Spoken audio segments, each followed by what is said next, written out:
तो जब पता चला फेक है तो डिलीट कर देते बाद में। ठीक है।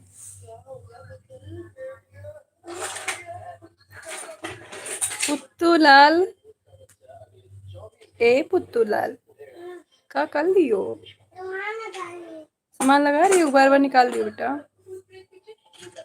मेलो भाभी जी, बोलो देवर जी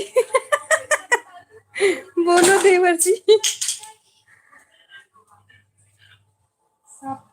अपने आप फट गया स्टोरी। अच्छा, सब पता चल गया कि यहाँ तुम मुझसे बात कर रहे हो, बिट्टू वीडियो कॉल पे बैठी हुई है है ना। अरे तो क्या हुआ, फैमिली है।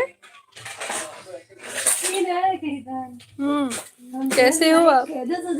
ठीक हूँ मैं, तुम्हें वीडियो पे देख रही हूँ, तुम मुझे यहाँ देख लो। सही है ना।